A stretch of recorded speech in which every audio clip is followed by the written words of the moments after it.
I'm going to talk now about something serious for Australia, for you, if you're in this country, no matter what religion you are, no matter what race you are.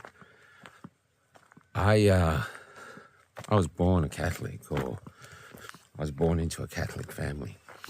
So went to Catholic schools, had the traditional religious upbringing, and was taught the stories of Jesus and all of that. And I actually used to love the stories of Jesus. They were so well crafted and simple, powerful, that even when I left the church, because I didn't like the church, I hated the hypocrisy, I hated the human aspect of the church, but the actual fundamental principles I loved. Anyway, I left the church and I spent a time, as many of us did, looking for meaning of life, wondering what it's about. And I even tried to become atheist. I tried really, really hard to believe that there was no God, but I could never get there. So what I ended up doing was becoming agnostic, and which basically meant I was just going to live my life, and whatever was there after death, I'd deal with it then. And if there was someone who was going to judge me on what I'd done and all of that, well, I guess they judged me on my actions. You know, I'm not a perfect person at all. I've done good things. I guess I've done questionable things. And I guess, I don't know how it works. I didn't pretend to know how it works. And I really came to the belief that a lot of the religions we follow are just man's interpretation of what they think God wants or thinks. And that was it. So I sort of kept an open mind. Then COVID came, and I saw the rise of spiritual warriors. I saw them in the marches carrying crosses, or there are from other religions. There was other religions, not just Christians. But I saw people clearly deciding that this was a battle between good and evil, or in their words, between the devil and God. And I don't even know if that's true, if there is a devil, I don't know. But that's what I saw. And recently, just now, I've just finished it, I went on the road with Michael O'Neill, leader of the Heart Party. And I just wanted to follow around to see if I could help him in his campaign, because I really believe our country needs independence in the Senate to hold the politicians below in the lower house to account, so we can sort of stem the decline, because I really believe our country's in decline and it's manufactured. Anyway, so I decided to do that to try to see if I could help. But Michael O'Neill is married to Barbara O'Neill, and constantly on the phone, she was calling and they were having chats. And I knew some of the story of Barbara O'Neill, but I didn't know all of it. And so I started getting these stories out of him, really, or, we just started talking because we were together, and he's a remarkable man. And then he told me, and I posted this, I did an interview, but if you haven't seen him saying it in the interview, haven't watched it yet, it's on all our socials.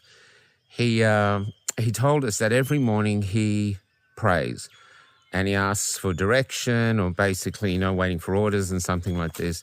And one morning, he was told he had a real strong voice in his head, or a real strong sensation that said, I want you to make your wife famous. Now, at that time, Barbara was 64. To be honest, she dresses a bit like an Amish person. She doesn't know anything about the internet at all. I don't think she even had a mobile phone. So around the world, you've got all these people doing anything they can to be famous, like Kanye's wife getting naked, just desperate for fame, desperate for people to talk about. Look at me. And, And so, and it's like what I'm doing now. But so Michael looked at her as if to think, well, how am I going to do that? But he'd been told to do it, so he began that journey. And that journey is on the other interview if you want to search it.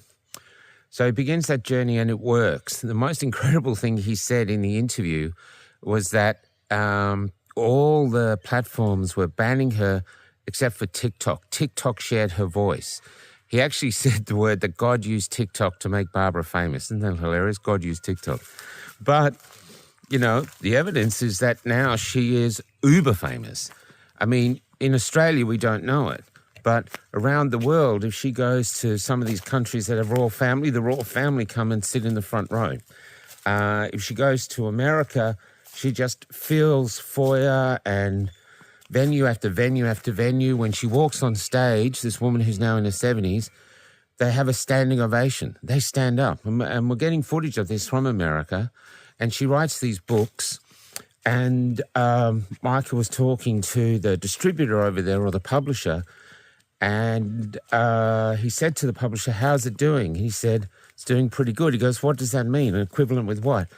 And the publisher said, equivalent with Harry Potter sales. So this 74-year-old or 71-year-old woman now is now a world best-selling author as well as best-selling speaker. And the only message she sells, I mean, if she says something like some pepper is good for something, he told me that not only in Australia, but every health food store basically in the Western world sells out of the stuff. Even in other, not the Western world, the developing world, sells out of it. And some of them put up signs that say, sold out thanks to Barbara O'Neill. This is the power of this little demure woman's voice. And when you meet her, I've met her twice or three times now, she's so it's not a humble, it's just a blasé. She just takes it in a stride as though she's slightly humoured by her fame. So she doesn't accepts it and just basically is doing what she's told. And the message she sells is this. Now, at the moment, Big Pharma rules the world. From literally the hour you're born, when in the past, when children are born, everyone talks about baptizing. Oh, look, the Catholic, Protestant. It's like claiming each child for and I was claimed as a Catholic. But Big Pharma now starts vaccinating the children straight away. And so, like, Big Pharma is basically going, yes, look, the universe or God, well, they don't believe in God. The universe has sent this child here to this very dangerous modern world, but it can't survive in this modern world unless it absorbs our shit into its veins. That's the reality. All its life, anything goes wrong, there's a pill for that, a pill for that, a pill for that. Barbara O'Neill says that, and so within this world, you remember this natural world, all this natural trees and everything, we now are all sick. So we're like these vehicles here, all broken and sick, even though we've got this natural world around us. And Barbara's core message is that your body is so miraculous that apart from having a bit of help here and here, like you break your arm or something like that, apart from that, your body is a self-healing organism, and that this around you is the pharmacy, and that the natural world contains literally everything you need to maintain your health. And that's the message she sells, really. So you're a miraculous being born into a pharmacy of miracles. And we can hear the birds now, like the pharmacy assistants here. Anyway, so that's her message. And the world is just absorbing this message like crazy, soaking it up. If she walks down the street, she gets mobbed. If she goes into an airport, the custom officers come up and they guide her through. She is treated with complete reverence, except in one country where she's not, and that's Australia, the place of her birth. In Australia, if she lectures here in Australia, they've threatened to put her in jail for 3 to 10 years. So she comes here to share her lecture that she shares around the world.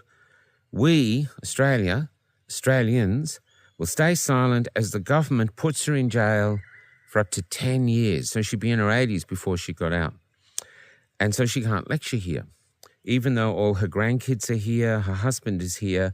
So she spends 9 months of the year spreading this message away from her loved ones because, well, that's just how it is. That's just how it is. And now, her latest book, I can't remember the name of it, Amazon Australia has banned that book, saying it's a dangerous book or misinformation. So now her latest book, her written word, is also being banned. And she writes these books on the road, in hotel rooms, everywhere. She'll be in, I think last night she was in California, then Kentucky, and then she's going to Brazil, all these places. And in these hotels where she spends her evenings, she writes these books. And it's incredible. It's astonishing. It just does your head in. But then Michael told me something yesterday that I don't think he thought was important.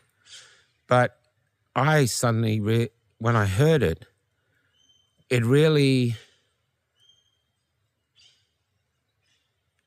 I'll just tell you it because I find it, I think it's changing my life, this tiny little story. And it's defining my path in all of this through choice. She was in Australia and COVID was going nuts as usual, and the only way to travel, you needed vaccine passports. And they had to go to America. Americans wanted her to come and lecture in America. But she said to Michael, Barbara said to Michael, how can I get to America? You can't leave the country unless you're vaccinated. You need a vaccine passport. And you can't get into America unless you're vaccinated and you need a vaccine passport. And Michael told her, if God wants you there, it'll happen. So let's just go to the airport and see what happens. And so he let her go to the airport. He wasn't with her. And she goes in line to go through the customs. And she told him this. She called him back and told him this. She said she was in line and she was watching everyone before her. They were all asking the vaccine status and then rigorously looking and checking the vaccine passport. I think they were even double checking with some sort of system. Who knows? Anyway, but they were rigorously checking everyone's vaccine passport. And this little demure, mature woman just stood in line and waiting. And then when she got to the point where they should have asked her, they didn't. They didn't. She just walked past them. They didn't check. They didn't ask her. And when she looked back, they were rigorously checking everyone behind her. Then, when she got to the United States, she ended up in another line. And there, they were even more pedantic. She was watching them, absolutely questioning people, really studying the vaccine passports, I think even double-checking, but just doing that. And there was not just one, but a few layers, I think, or something. But anyway, I'm vague about that. But even if there was just one, this happened. And she just stood in line and she waited. And they were going through each one. It was taking a huge amount of time because they were really checking. And then it came to her turn and they didn't check. This is a true story. They didn't check. She just walked past one. And then another one, I think there was another line, and she just walked past that one. And they never checked, they never asked. And then she was in the country. That's a true story. Now, here's the rub. We are in a spiritual battle. Everyone says that from the beginning. Most people have said that. I think most people believe it. Some people will go scoff, scoff, scoff, but somewhere most people do think this is a battle between good and evil. And I've even had a bishop in Sydney come up to me secretly and say at a gathering that he told me he was a bishop. I won't say which denomination, But he said, this is a spiritual battle, and at the moment we're losing. That's what he said. I don't know if he's right or wrong. He's just a man. But what if it is? What if these are historic times? And a lot of people, a lot of you love the Bible and read the Bible, and you read about these historic people within the Bible. But what if now this is our historic time? And in this historic time, we have amongst us a prophet. What if Barbara O'Neill is a prophet sent by God to remind us that we are children of God and that he has sent us here. I don't know why, but basically, and I'm not saying she is God or Jesus, but a prophet. Because look at the evidence. Now, if she is a prophet, then we, as a Christian-based society, majority, although there's other religions here, but we say we're supposed to be a Christian or based on Christian principles. We're not only banning her, but we're threatening to jail her. We're persecuting her. So in this biblical story, which could be happening now, we, Australians, all of us, even if you're not actually actively banning her, but the fact that you're not demanding of the government that she's allowed to lecture here, you're not rising up to fight for it, you're just staying silent. And when people stay silent and go, oh well, stay silent, evil prospers. So you're part of the evil. In this story now, of where we are now as Australia, if you looked back 100 years and heard this story that I'm telling now, it would be clear that the Australian people would be seen as lost, and their controllers, the government and the departments and all this, and whoever's funding them, say Big Pharma behind, would be seen as evil. So the question is, are we? And the real question is, as you're going through your life and paying your bills and you don't have time to think, the real question is do you believe there is a God? And that if you get up to the next whatever there is there, and if you were judged, and you talked about all the good things you did, and God just sat there silently looking at you, and then finally said, I sent you a prophet who was persecuted by your government and your people. And what did you do about it? What would you say? How would you justify your actions?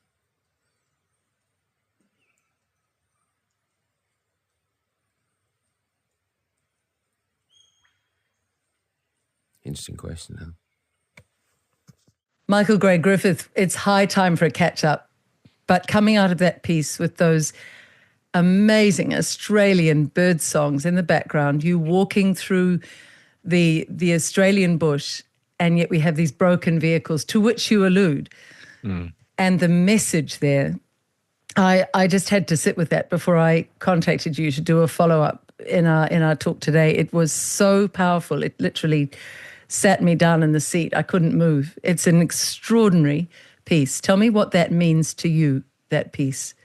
Thank you, Liz. It's I have to tell it in context.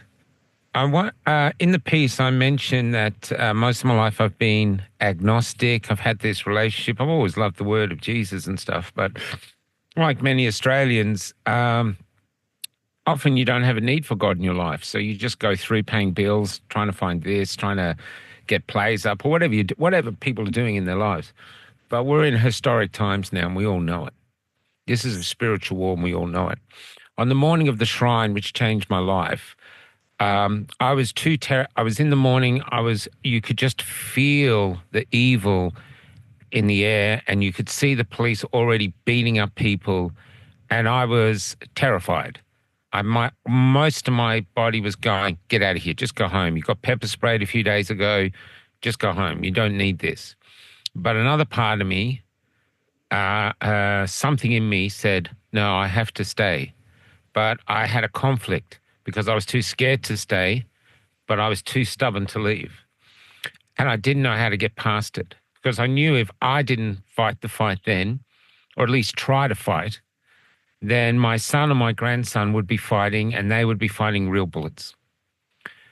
And I don't know why I knew that, but I did.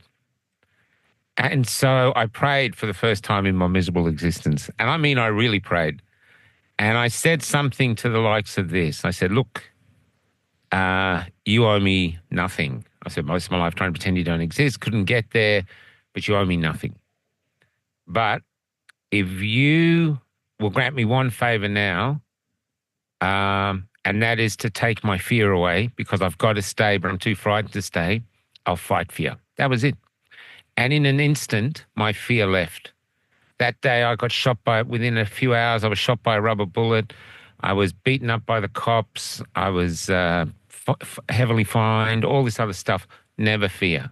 You were forced back to the cenotaph. You saw people around you being, all this stuff, being shot at by the Australian police in the name of health. My whole journey to here, though, from Epic, going around Australia, everything I've been through, and some of it's been very hard, some of it hasn't, but I've never been frightened, not to that level of fear. Sometimes I'm cautious and think, how am I going to get through this? But the debilitating fear has been conquered with help. And that's why I have fear is the virus, courage is the cure. And so I've been on this journey. And one of the things I've been fighting in the last year is their second weapon. Their first weapon is fear. And I believe their second weapon is one used by communists and tyrannical governments everywhere. It's disillusionment. And what I mean by that is that we went to Epic, and the same in New Zealand. We had the biggest protest Canberra had ever seen. They ignored us. They ignore our petitions. If you go to court, they drag it out and they drag it out. They basically go, we don't care about you. You're second-class citizens. We treat you worthless. And they want us to just give up. Because if you give up, Liz, then you can't be a martyr. You gave up. Yes. They win by getting you to give up. That's why you cannot give up. But you have to get past disillusionment. And I'm going to get around to how I've solved that later on. But I was up here getting the bus fixed with the fabulous Bill Lober and his gang of mechanics here. They love working on the bus. They're called Friends of Florence. Thank you, the fabulous Bill and your friends. Bill Lober, we love Florence and keep Michael going. Yeah, and they love her, and they love her more than me. I think they treat her. They fixed all the rust. And they look around for other things. Anyway. Oh, we should tell people Florence is the bus, not your girlfriend. Yeah, Florence is this is Florence. I'm in Florence. Exactly. And so, otherwise they'll think you've got a rusty girlfriend, and that's no good. That's right. So, Bill comes up to me and says, "Kelly said you're not sure where you're going next." And I said, yeah, that's right. He goes, well, why don't you stay here, brother? And we call each other brothers now. They're deep in the movement, and we mean it. It's beautiful. Anyway, I said to him, just because I don't know where I'm going doesn't mean I don't have somewhere to be. I'm just waiting on orders. And I said, I know I don't tell people this much, but ever since the shrine, I follow orders from something larger than me. I don't comprehend it, but I don't question it anymore. I had a huge calling that said, I want you to go to Epic. So I left my family and I went to Epic. I had another one say, I want you to go around Australia. All these things I do, I just do. I did culture, even though culture failed. I still do what I'm meant to do. So I just follow. And so I've had all these incredible moments that give you a sense that there's a greater being. And I'm just a part of this war. And then so I reached out. By the way, Michael, I do stop you there. Culture never failed. There'll be one person out there who discovered the beauty of song or art or something creative and reminded themselves of their own beauty because of your culture movement, KULTURE. So it's still going. I mean, we've still got it on the bus. Absolutely, yeah, and it will flourish again. But I reached out to William Bay, who I call myself his wingman. I think he's a historic figure. Yes. And I've got him on the show tonight. And I reached out to another historic figure, another giant in the movement, and he's so placid he looks like an accountant, mild-mannered accountant, and yet he is a superhero. He is, And I said, Michael, look, I'm offering you my services. I'll come on the road with you for a few days. And this was at around 9 o'clock at night, and he got back and he said, I'll pick you up in the morning. I'm going down to Sydney and Canberra. You want to come? I'm like, oh. So I had to get ready, and I hit the road with him, doing interviews on the way, meeting his candidates and stuff like that. Then he told me the story of Barbara O'Neill, which is in the rant that you've just watched, where he talks about the rise. So this is Michael O'Neill, the husband of Barbara O'Neill. Now, Michael O'Neill, who you don't know, is the leader of the Hard Party, but he's also Barbara O'Neill's husband. Now, Barbara O'Neill, most of you know, so she's 64 years old, and Michael O'Neill gets a message every morning. He's very religious. He wasn't born religious, but he is religious now. Every morning he just prays and asks for direction. And he claims that when Barbara was about 64, that he got a message from God, I want you to make your wife famous. And if you saw Barbara O'Neill, she dresses a little bit incredibly conservative, almost Amish-like. She has no idea about anything to do with computers at all. And you're thinking, how could I possibly make this woman famous? Around the world, like Kanye's wife is naked, trying to get fame. Everyone's doing anything they can. There's this fame is like the new heaven, and everyone's trying to get in. And it's such a compliment to say she has that look of an Amish. It means such kind of purity. Yeah. And I also know what you mean. There isn't 1 ounce of silica enhanced body. She is what she is, and she has the beauty of a woman who is aging with grace and dignity. Yeah, she's great. Just so dignified. Yeah. So dignified. Anyway, so he goes about, and I'll let everyone find I'll get you to put the link in the description. You can look at the short video I did with Michael O'Neill on how she became famous. Anyway, she didn't just become famous.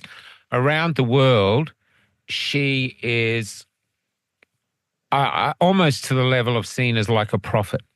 There was a story he told me where basically in some country, I can't remember where it was, I think it might have been Thailand, but one of the Arabic countries or something. No, I think it was one of the Arabic countries. The trolls had reached out to the police to say she's attacking Islam. So they went down there to arrest her.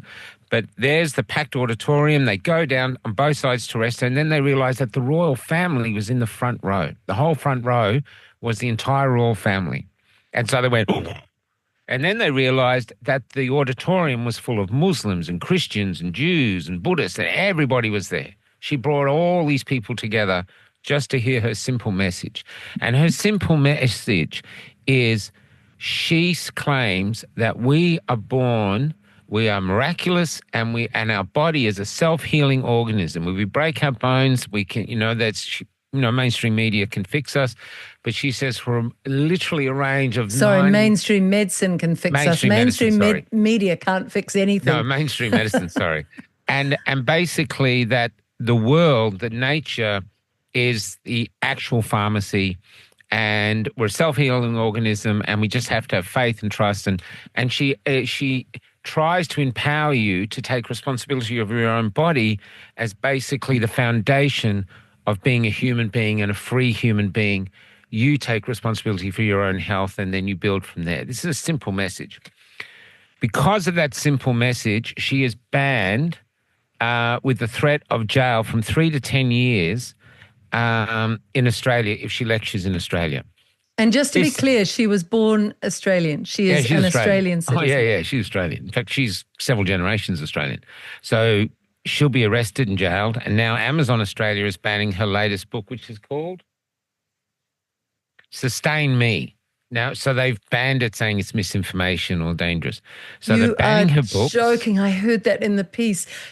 So where can people buy this? Do you know? Have you talked to Michael about it? You go to their website. Just Google their website, Barbara O'Neill, and you'll find their website. I don't have it on hand. Could everybody who is watching this video and all your friends and family, could you all buy this book? Let's just show Amazon what fools they are And I think actually, it's I'm called making a mental BarbaraO'Neill.com is BarbaraO'Neill.com. I'm making a mental note right But now, here's the Michael. thing. Here's the I'm thing. not going to buy Amazon books if they're doing Wait, that. wait on. How dare It gets they? better. What? So in the phone, when I'm in the car with Michael, his phone is running constantly. He runs Misty Mountain Health Retreat. He's got Barbara O'Neill. He's also running the Party of the Leadership thing. There's an orphanage in Kenya that one of his friends set up. They send $12,000 there a month to keep that going. I mean, the phone is just constantly going. You think my phone rings a lot? Forget it. Michael leaves me for dead. And he just handles it with this grace. Yep, he's on the... And his publisher got in touch, an American publisher, and he said, how's it going? And the publisher said, pretty good. And he goes, define pretty good. He goes, the equivalent of Harry Potter sales. This is the power of this woman. This is the message she's selling that human beings all over the world are starving to hear. Okay? But in Australia, she'll be jailed and you can't buy her book. And this is, well, to be honest, it's not a big reach to suggest that perhaps some huge corporations or corporations that maybe sell pharmaceutical products see her as a threat to their product range and they want her silenced. Australia is a pharmaceutical country. We're a vaccinating country. We're a gender. We change the genders of our kids. We do late-term abortions. We have no place for this God-fearing little woman who's telling us that the Australian bush can heal us as well as an apothecary. So this is where we are. And I did a rant about that. I shared the interview, but in the car on the way back, he told me something that changed my life. What he said was they had a feeling or a sensation because she was getting so big that she had to go to America, but they had vaccine passports. You couldn't get through. And she said, how can I do it? I can't do it. It's impossible. He said, if God wants you to go to America, he'll make it happen. Just go down to the airport and let's see what happens. So she's in line. This is at the height of the madness, the COVID madness. True story. And she's in line, and before her, the customs are getting everyone's vaccine status on their passport, and they're looking through and checking and double-checking, probably on the government website that it's not false. Everyone's going through that. And there she is standing there. She doesn't have a mobile phone. Oh, at least maybe she does. I can't, that I'm not sure about that. But the thing is, she doesn't have a vaccine passport because she's unvaccinated in this torrid, dark time. And so she's just waiting placidly in line. And so they're scrutinizing everyone. It's taking far more time. And they get to her and they don't scrutinize her. They don't ask her anything. She just walks past and they let her go. But that's only Australia. Then she gets to America. And in America, she said she was watching them and they're even more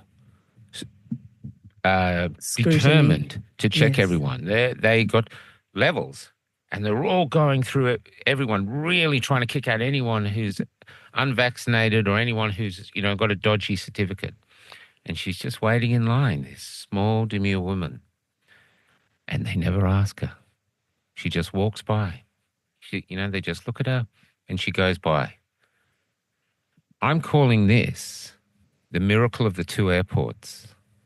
I'm calling it out that perhaps Barbara O'Neill is a prophet, and these are biblical times. Now, we know the biblical times. We know this is a spiritual war. So if it is a spiritual war and these are biblical times, if there is a divine that is good, why wouldn't they send us a prophet? And perhaps Barbara O'Neill is the prophet of our time, and our country is banning her. So what does that say about us? When we go back in the future and look back, we will be the Pontius Pilates. We will be the Jews that slayed Jesus.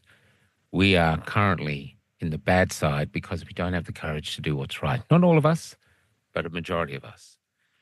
And so here we are. She has numerous grandchildren here, great-grandchildren, children, and a husband, and she only gets to see him 3 months a year because for 9 months of the year, she's traveling the world. Currently, when I talked to her last, she was in California. She had 5 or 6 armed bodyguards because the crowds are so immense. Then she was going to Kentucky. Then she's going to Brazil.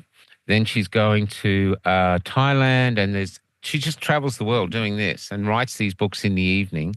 And when you meet her, she is so humble. She does things. She goes, "Oh, hello, Michael." Shakes your hand, and she's just.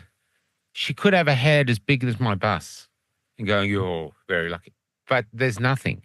She takes everything in her stride. Like, yep, I'm just doing my work, and when she walks onto stage anywhere around the world, Michael says he's seen it and it stuns him. There could be 1,000 people there or more, and everyone stands to applaud her. Wow. That's what I'm saying.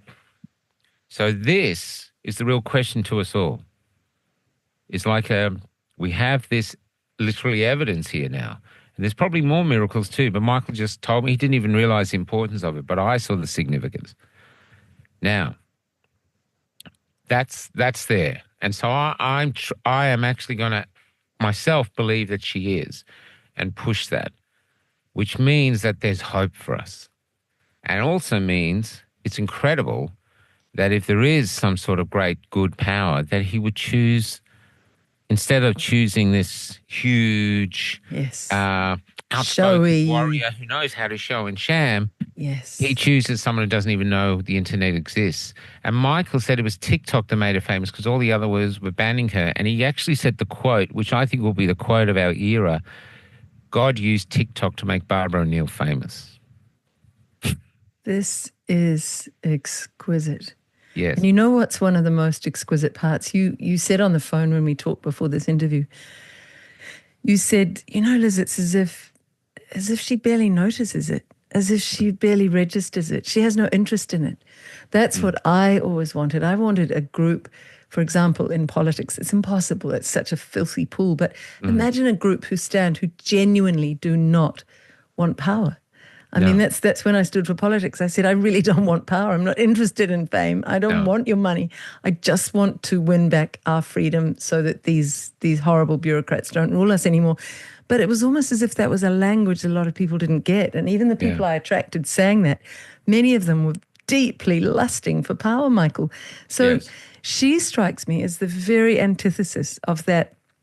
I want something for myself. She wants nothing. I bet what she wants is what I want, really. Just leave me alone in my garden. I'll see my grandchildren and I'll get on with my life. She likes washing clothes. Michael told me when she comes back to Australia, she likes washing clothes. It's a thing for her. Gorgeous. The other thing too, to show her how powerful she is and how she gets used and they don't give her the support they should, is if she says something like Celtic salt or cayenne pepper is good for this, every health food store in the Western world sells out. Some of them, Michael says, they put up signs, sold out thanks to Barbara O'Neill. Wow. And that's the power of this little woman. And he says he goes places like she'll be in an airport and then the custom people know who she is, or the police, and they come up and they escort her through. And they go, "You've changed my life. You've saved my life." Everywhere she goes, she gets mobbed. But in Australia, people think someone in the comments said, "I thought she was dead." This is how controlled and trapped we are by those who would govern us.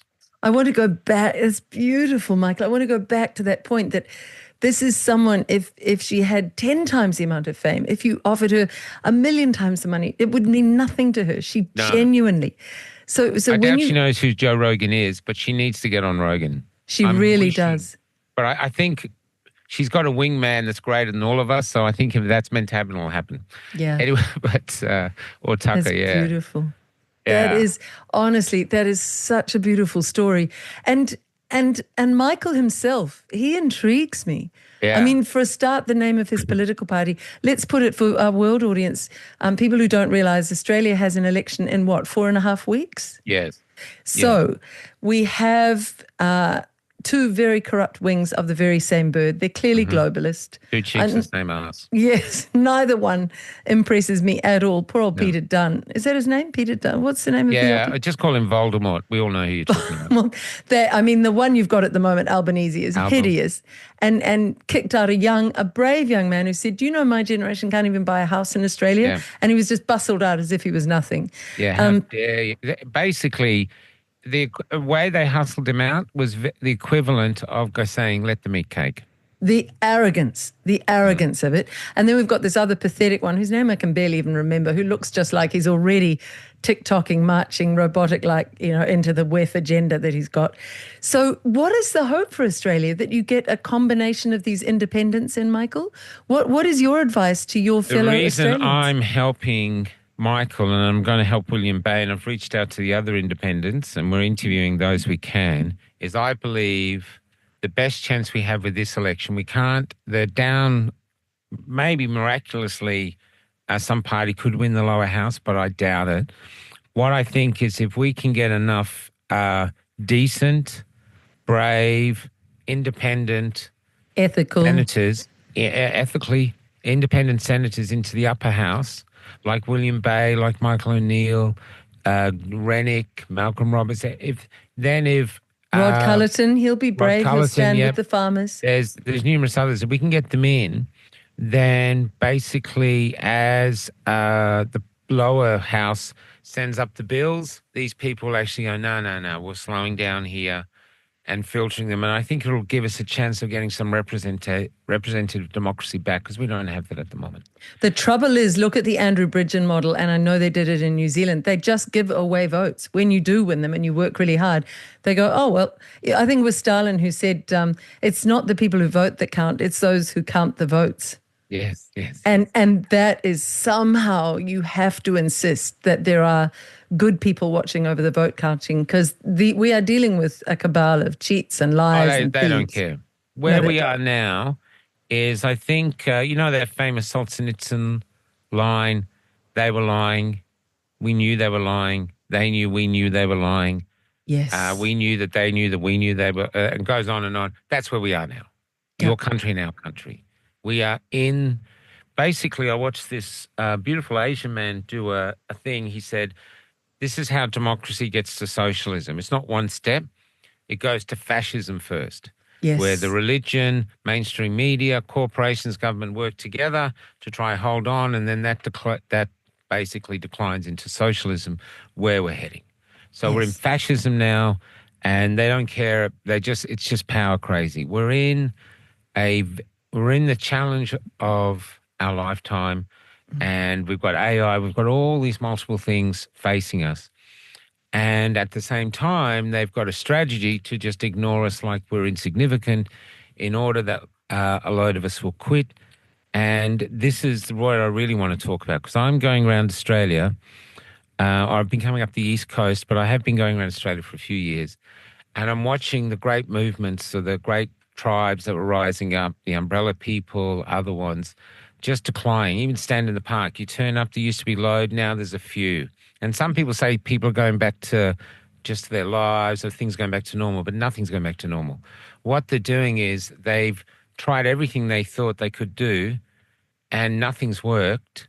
We've had so few victories that they're losing heart and giving up. And this is the power of manufactured disillusionment. It actually wears away your grip, and you think, oh, what's the point? Better just to try adapt and weather the storm. But this isn't a storm. This is a decline into tyranny. And some people say there's nothing you can do, but I'm a believer that you have to fight. You have to, all through human history, we've always fought darkness with light. And now you have to choose. Do you want to live in the darkness where the money is, or do you want to fight in the light? But this is this. And the disillusionment was affecting me too. It's very hard to get motivated to do stuff. And it's not just that, Michael, it's the trolls, like that dreadful woman, Jo Bond, who there are lots of them. There are lots of these trolls who tell lies online, who go after us. Some whom they follow are paid by the government. And they are very, very evil and sold out. Proof of that. And they just try to parasite on the light, and they try to put out the light on just for a short-term payment. That is hard, and many people have gone through that. Everyone I talk to overseas has gone through a version of that. These beautiful doctors, these brave warrior doctors, they're going through it as well. But let's get back to Barbara. There is something... Oh, could I just finish this first? Yeah. I want to follow that train with you after you finish this. They're linked, so I will link them up. Yeah. So... because she doesn't suffer from it.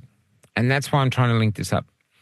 So the other thing that they use against us is shadow banning. Now, we've got an FOI from Karen that says, yes, you are being censored by it's a third party, and we're not obligated to tell you who it is, and they haven't. So we are being censored. So take that slowly. Shadow banning is when you have no idea. They constrict your reach. Yep, it's like a boa constrictor. You don't know how they've stopped your posts being able to reach other people, but you see it in that your numbers suddenly drop and dwindle. And unless people seek out Cafe Locked Out, they won't find them coming up in the algorithms. So somehow the government, we know that Zuckerberg is utterly corrupt, so that he's in the government pockets. But X, is it happening on X, Michael? Yes, it is. And, well, see, the other thing they do, like they took our major page, Cafe Locked Out, down on Facebook, and 100,000 followers. We would have had more, but they took away our follow button about a year and a half before. So we would have had about 200,000, I reckon, easy. Anyway, they took it down, but that allows us to market that, and that fires people up. You took down Cafe Locked Out.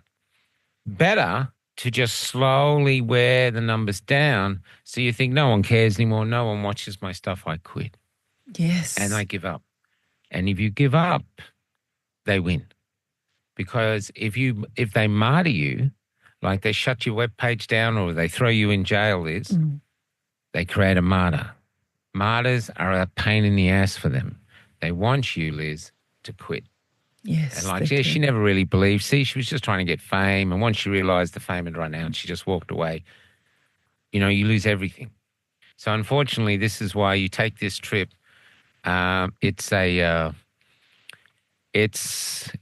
lifelong pursuit, put it that way. It is the hardest thing I have ever done. Would you agree with that? And the dark night, there are many of them. The dark night of the soul, always with the long dark night that we're in, Michael. I always think we're closer and closer to the dawn. The darker it gets, the harder it gets, the sooner the sun will break through. And that is the light. The light will win over the dark. The good will win over evil. I know that with all my heart. Do you? I do. I'm not so sure, but it's not that I don't. This is how I fixed my disillusionment. Yes. And it was linked up to Barbara and Neil. Now, I know from early on that there was probably no golden bullets. They'd been planning this for too long. And the movement was always searching for golden bullets. Barry What do you Young, mean by golden bullets? Say Barry Young, he's got this data. This will bring it all tumbling down. Yes. And I thought, all the New Zealanders who are fighting will get behind it. Do you know what a lot of them did? They tried to dismiss it, find fault with it, criticize me, criticize Barry, and this could have helped them and their children. It made no sense at all, and we could have had it stopped a year ago. Winston Peters, had there been a clamour to say you make sure this is put out by Winston, we voted for you, Winston, this data must be supported, it would have stopped in New Zealand and there would have been one domino falling the right way, and instead, nothing.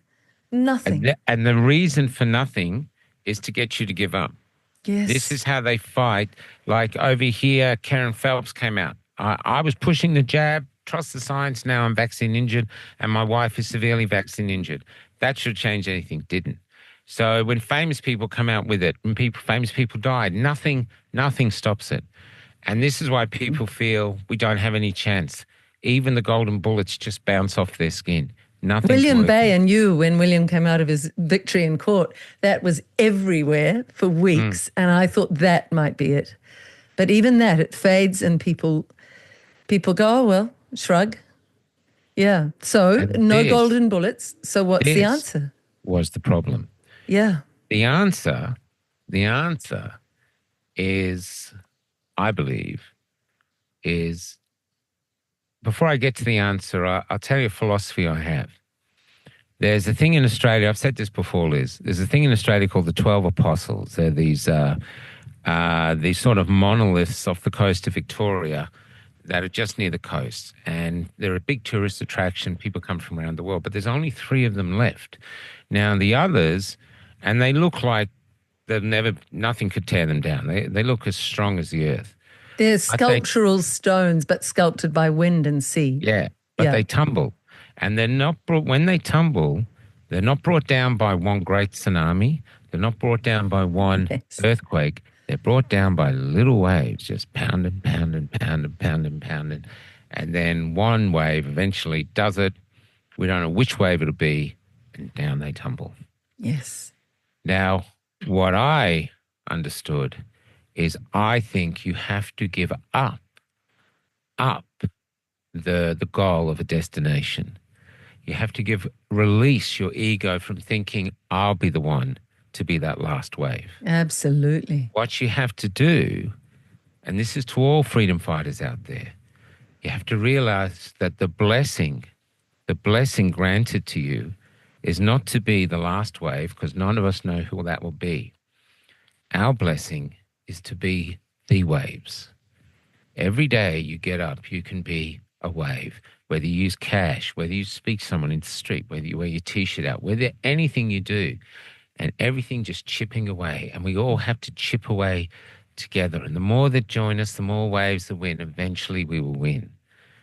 And once you realize and accept the fact that in this life, I've chosen to be one of the waves fighting for humanity, and that I don't know if I will ever see it all tumble, I'm just going to be a part of the community that's trying to bring back the light, your disillusionment will lift, and you'll feel blessed, and you'll feel a deeper strength, because it's this goal orientation thing, or this, we do this and that, and then we have victory.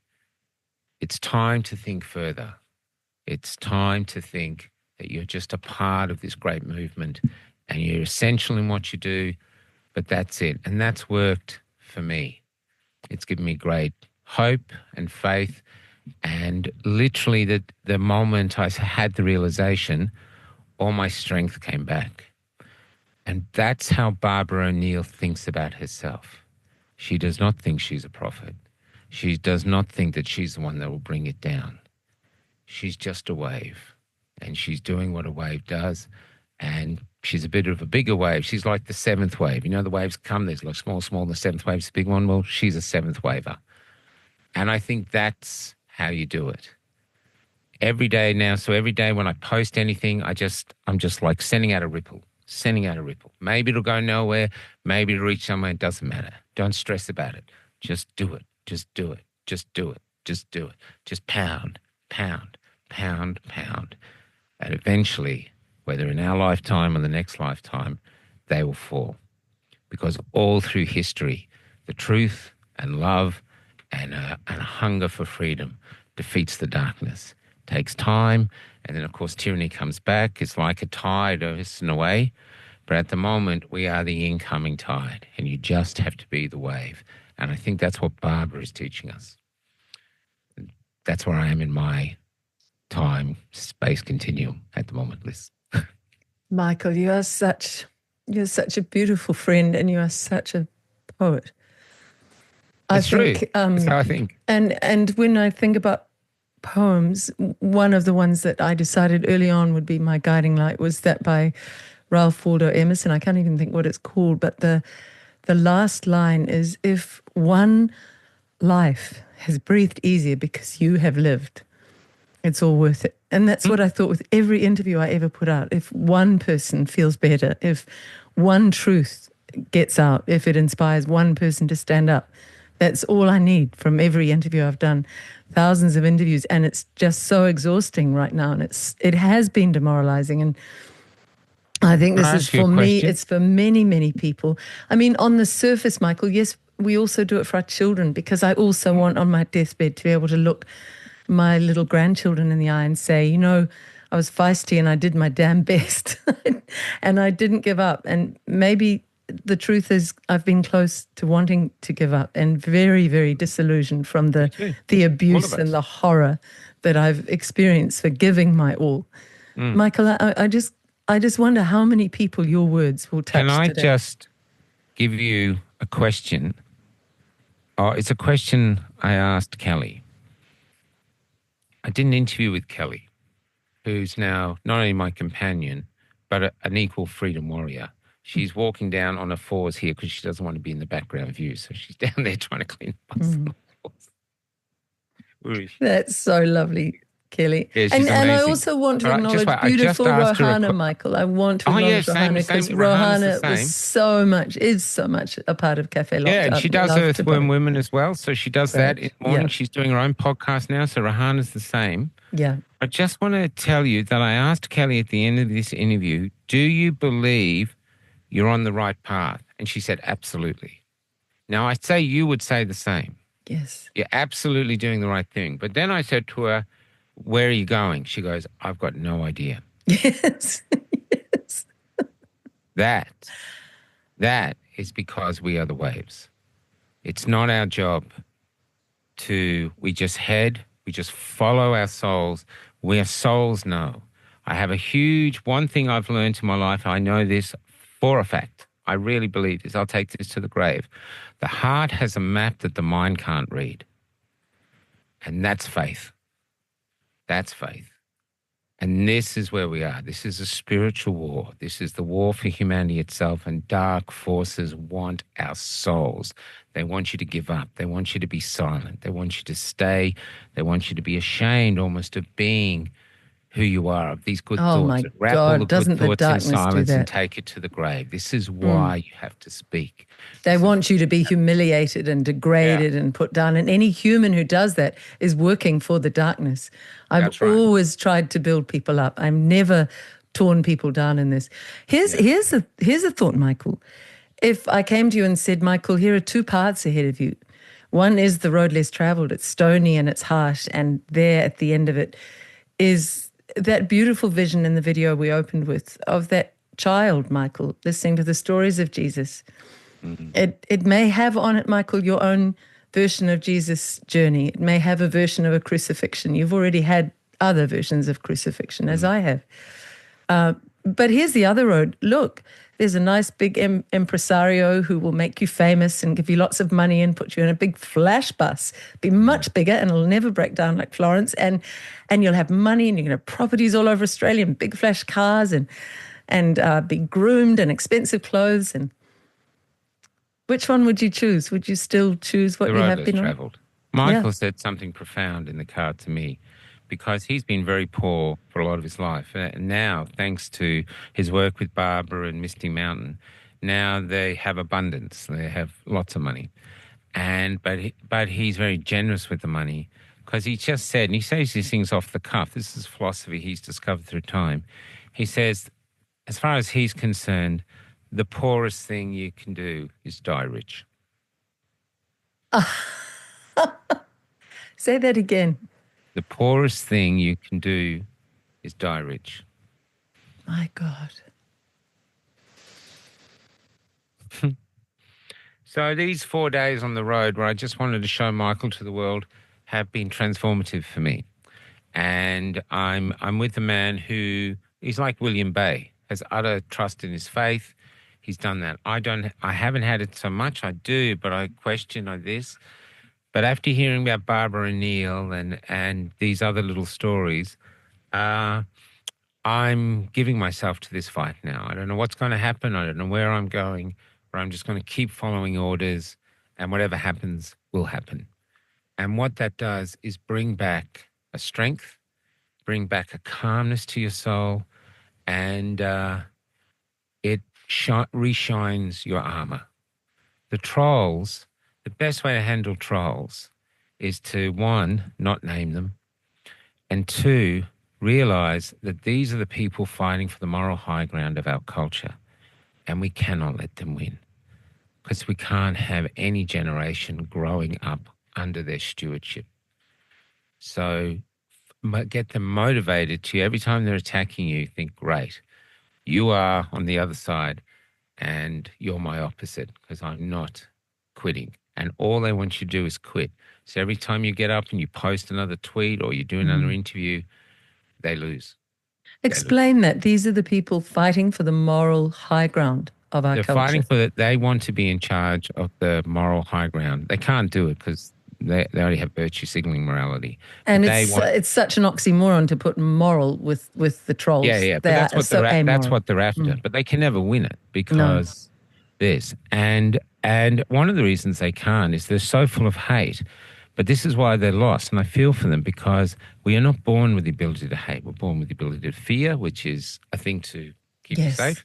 And we're born with the ability to love. It's why your parents feed you, because you look up at them with great love. They look at you with great love. And so even though you can't feed or do anything, they look after you for years because they love. So born with the ability to love and fear.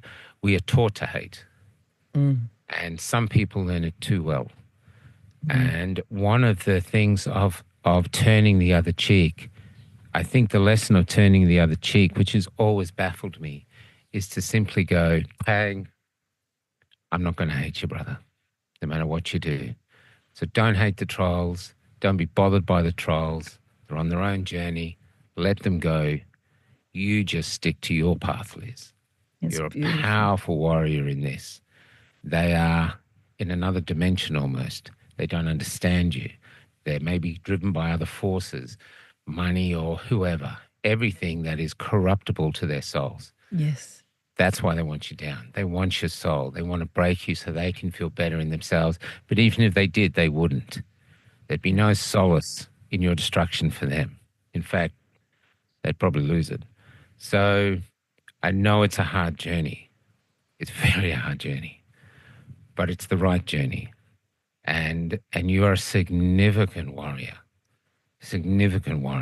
It's always lovely to meet you, and you call me up and think, wow, Liz Gunn is calling me. That's what I think. Liz Gunn is calling me.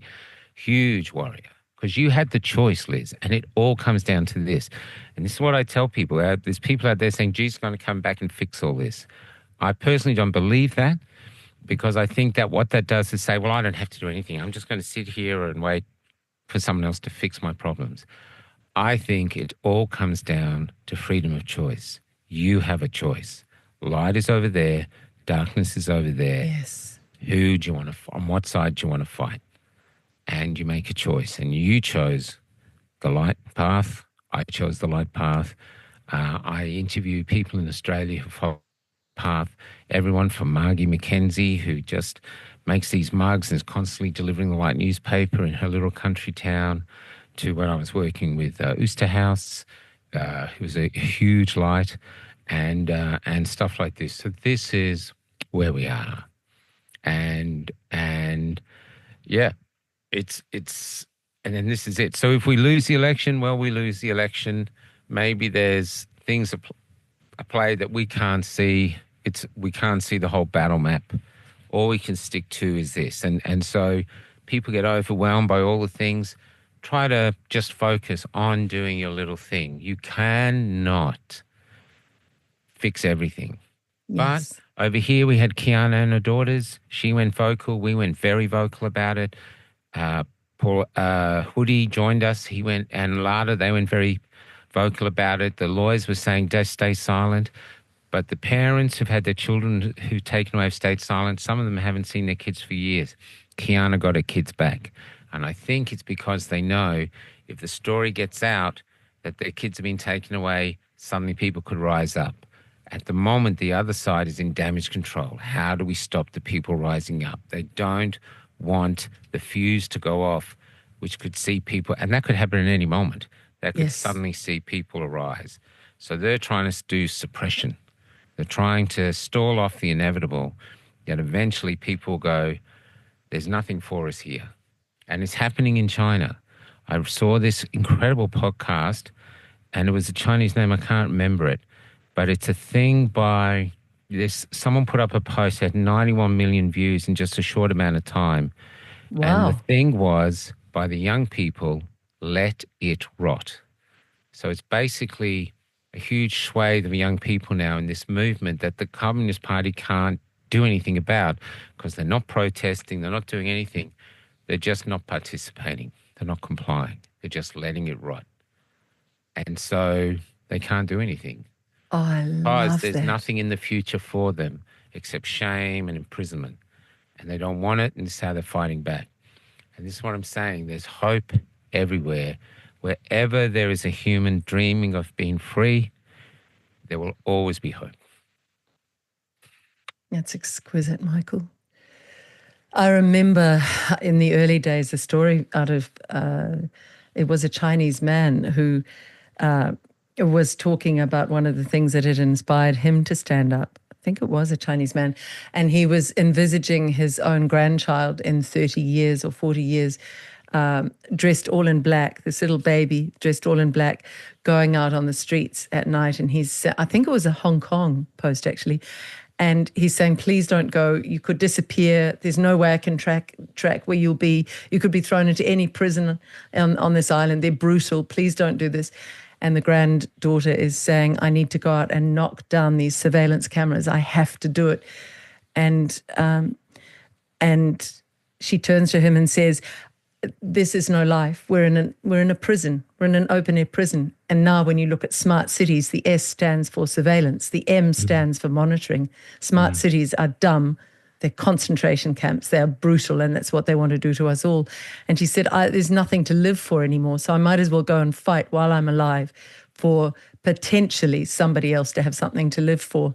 And as she goes to the door, she turns to her grandfather and she says, tell me, why didn't you fight with all you had when you were able to do that, when you still had enough freedom to do that? That story really seared into me, Michael. I heard that too from a Romanian woman I interviewed, and she can still remember her 17-year-old brother leaving, and she said, you don't have revolutions, you've got protests. She said the different thing, because her mother didn't want the 17-year-old to leave, but he said, give me liberty or give me death. And so he left. He wasn't coming back until he was either free or dead.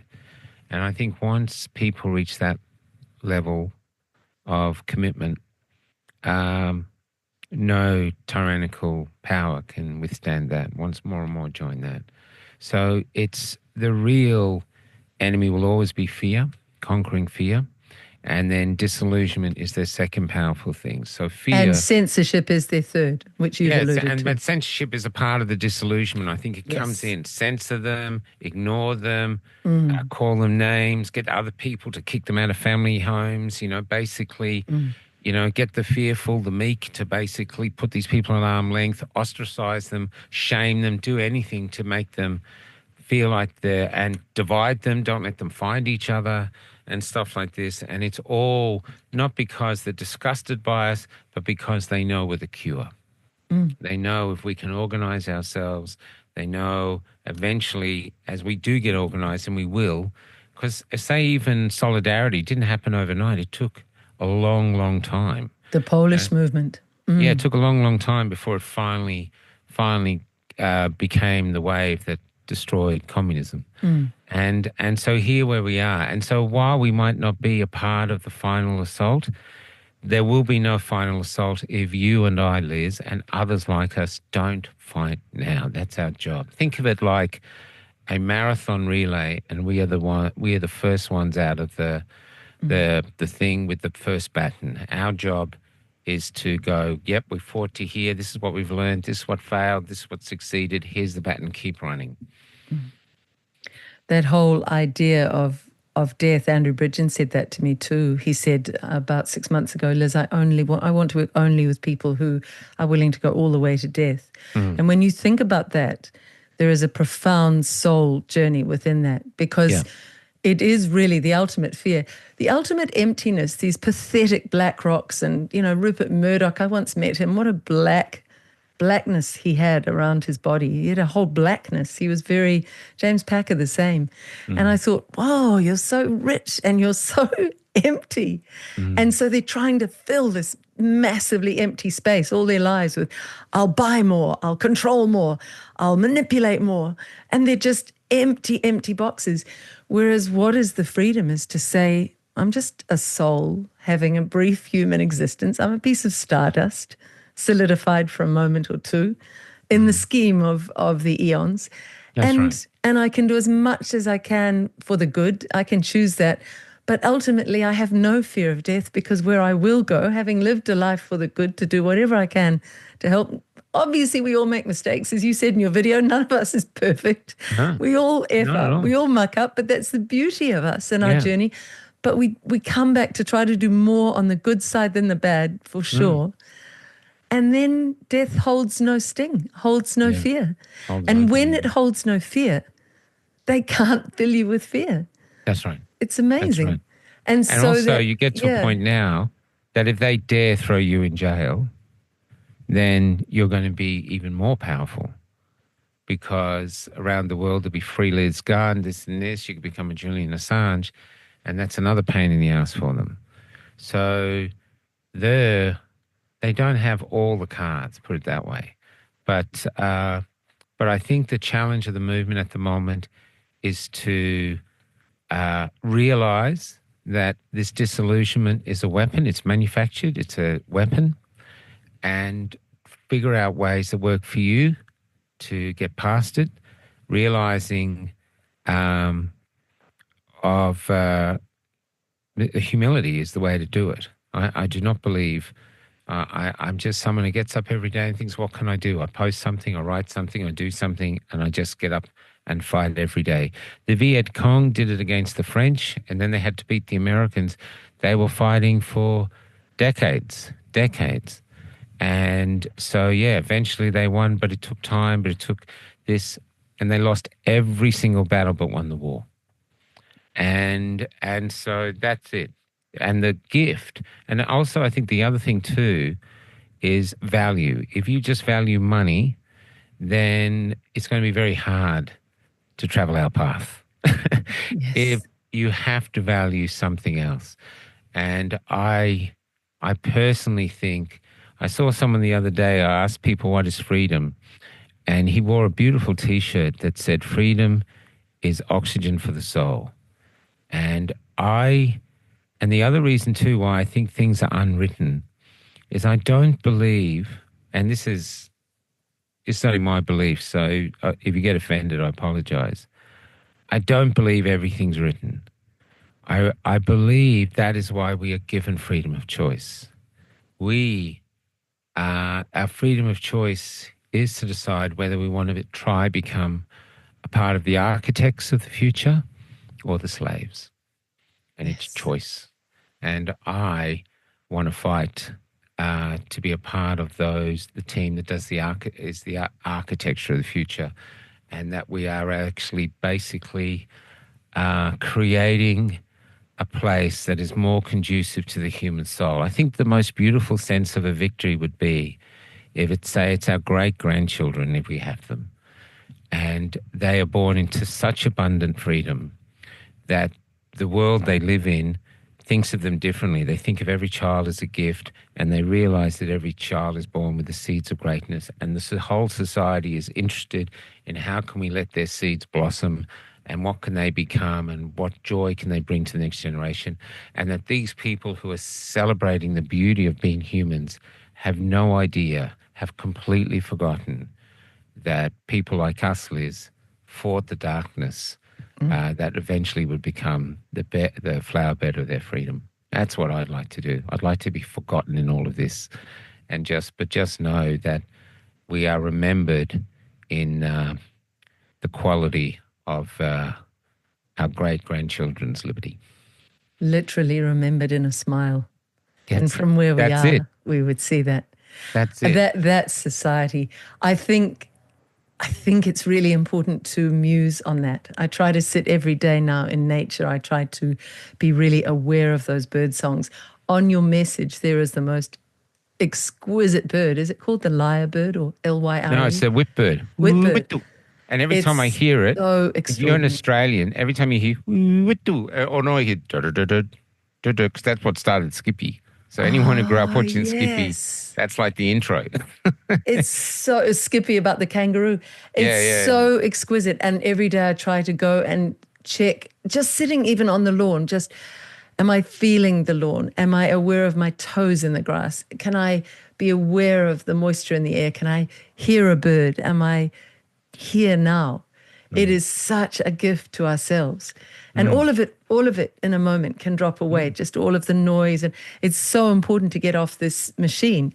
These discussions can feed the soul, but all that negative is not good for the soul. So I'm disciplining myself more with time online. I think a lot of it is a sewer of of half-truths, and we have to really look after our minds as we look after our bodies. I mean, I love that you said Barbara is barely online and she's this online sensation. Here's a question for you. What do you think if you said to Michael or his wife, Barbara, Barbara, you are a prophet?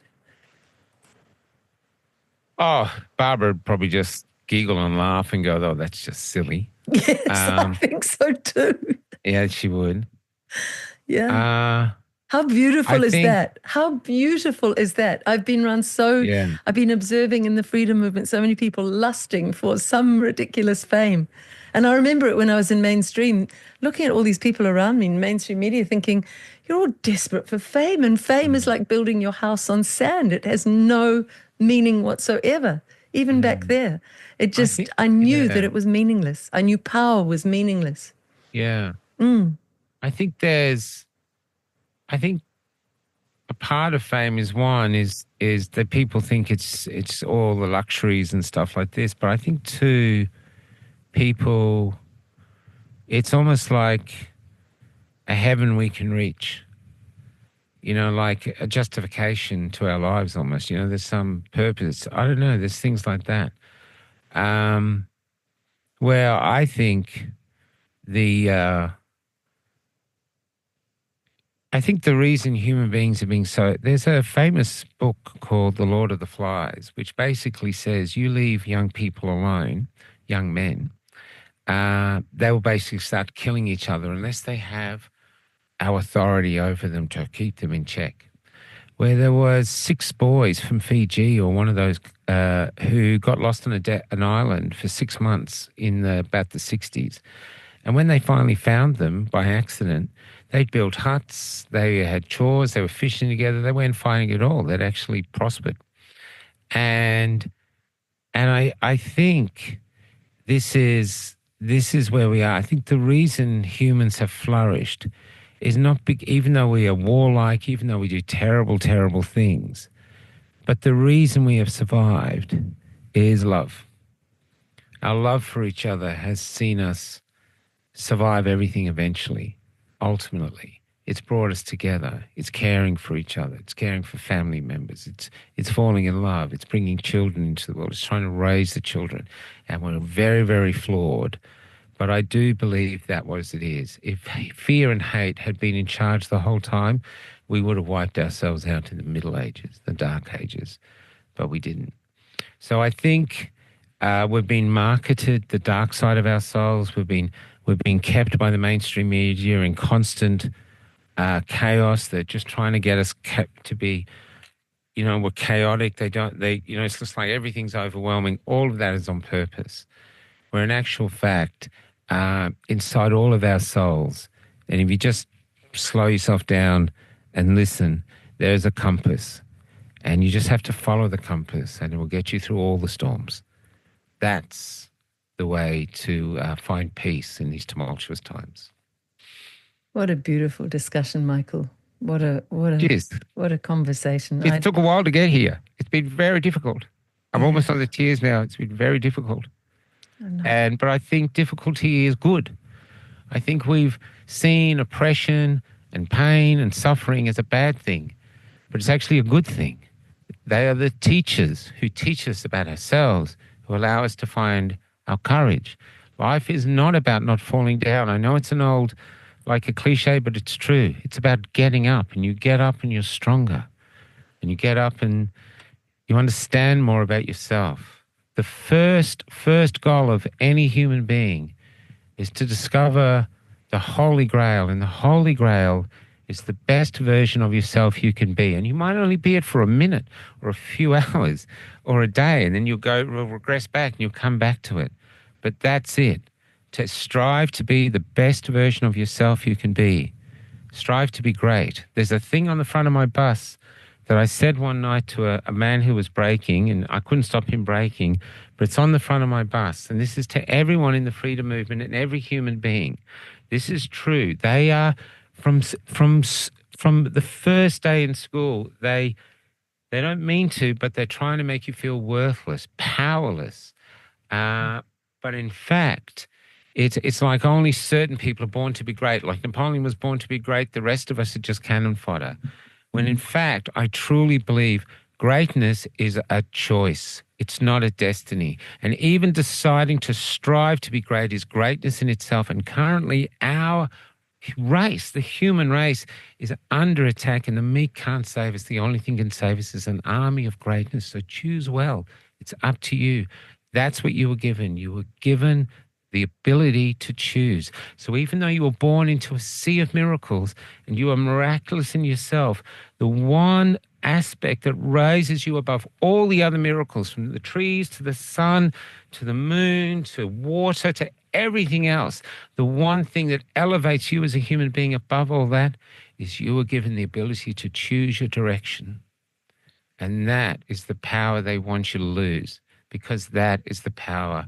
If you embrace it, if you follow it, if you wield it, you can defeat anything. Michael. Just lessons learned on the way, at least. I'm going to Ramblings of an add old a man in a little. bus. I'm going to add there a little addendum. Can everybody do something? You know, Michael said about be a wave. I heard a few weeks ago from someone who earlier in the year has been to see Tommy Robinson, who's locked up in jail in one of the worst prisons in England, a Category B prisoners for serious criminals. It's on a civil offence. It's ridiculous. He's been in isolation. They are really cruel to him. He's allowed no food. He can't trust the prison food, so he eats only cans of fish.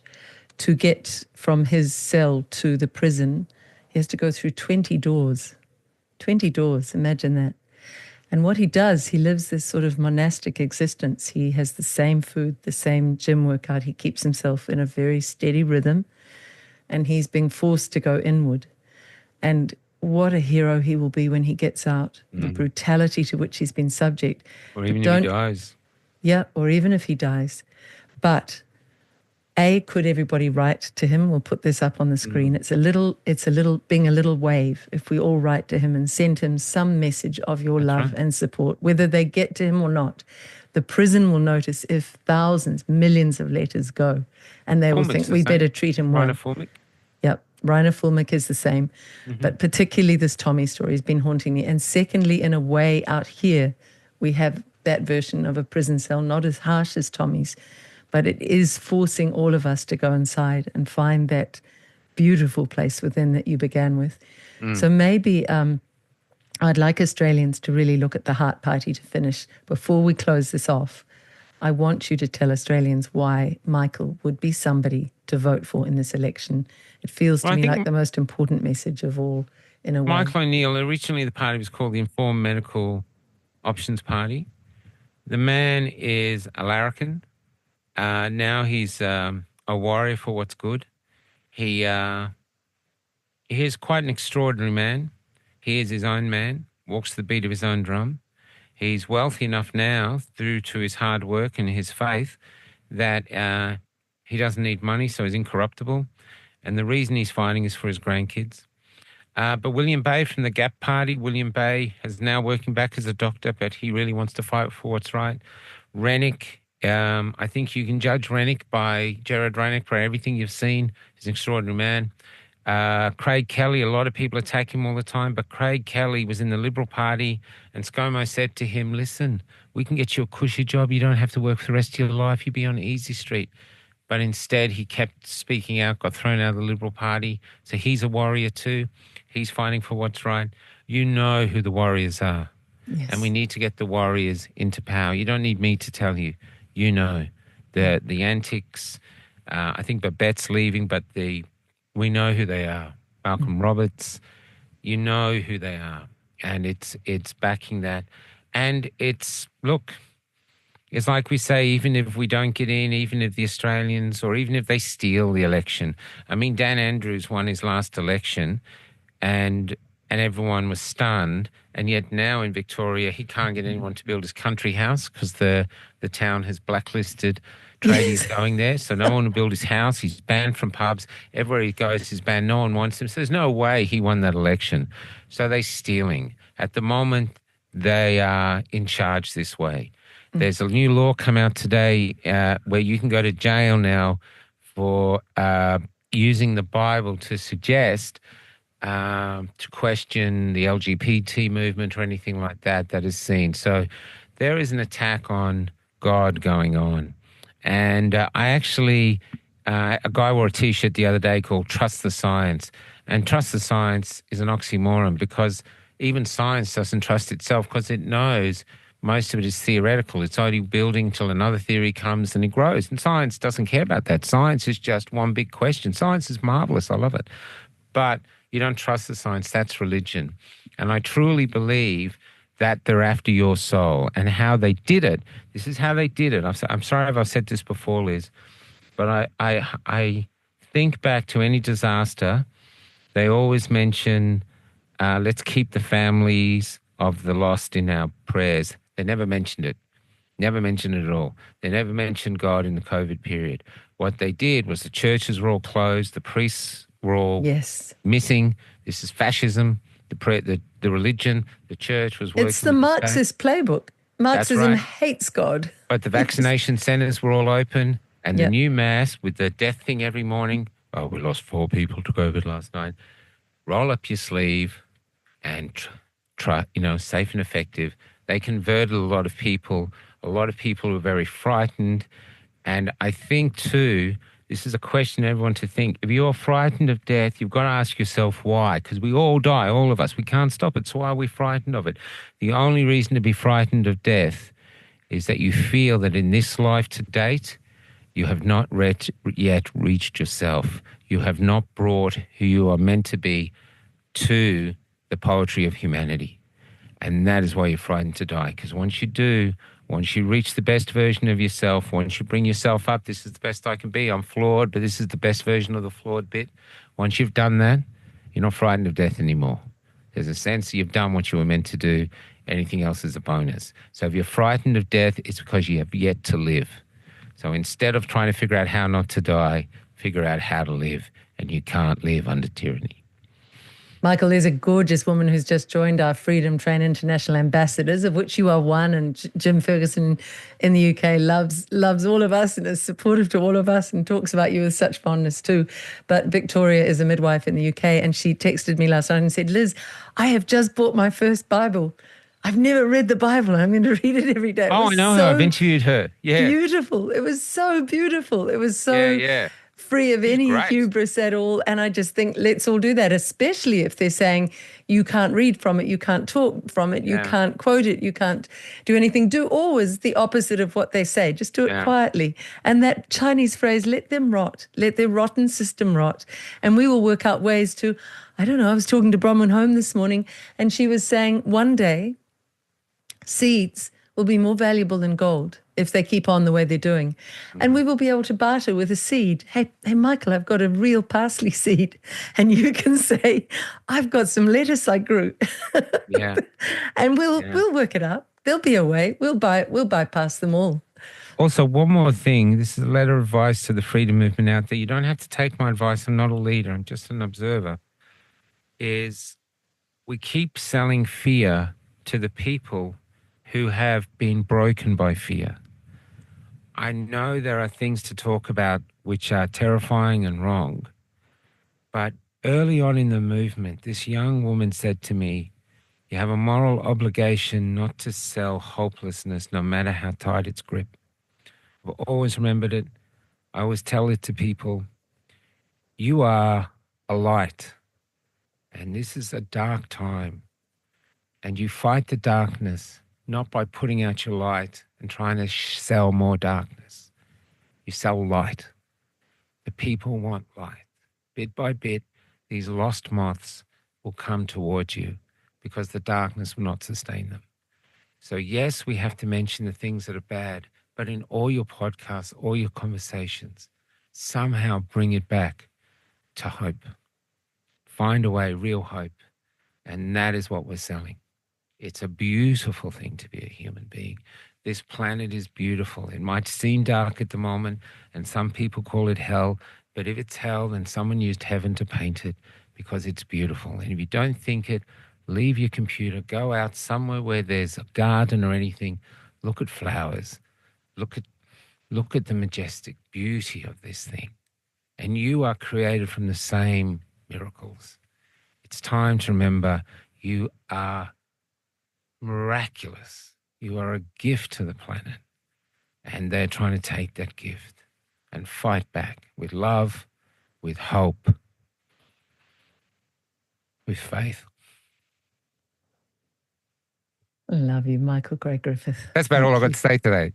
I got to hit It was this. beautiful.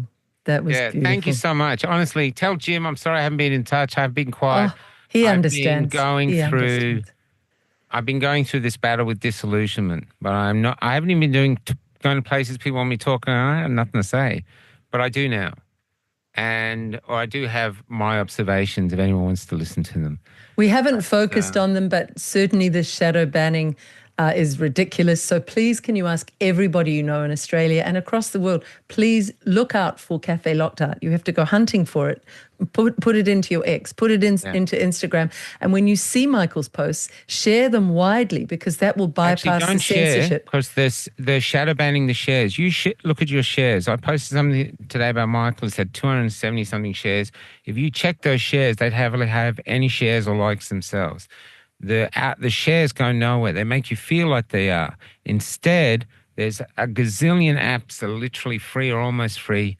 And Facebook allows you to even download videos now. And we're trying to figure out how to make all our videos downloadable. Don't share, download, repost. Because when you repost, you're going to reach far more of people on your social media pages than if you just share. So download, repost, steal everything. I don't care what you steal. I don't care. I have no ownership of it. Thing and repost. And you will by just doing that, you'll be one of the waves. It's a way to be a wave. You don't have to do anything. You just have to download, repost, and send a ripple out to challenge the darkness. Gorgeous to talk to you, Michael Gray Griffith. Cheers.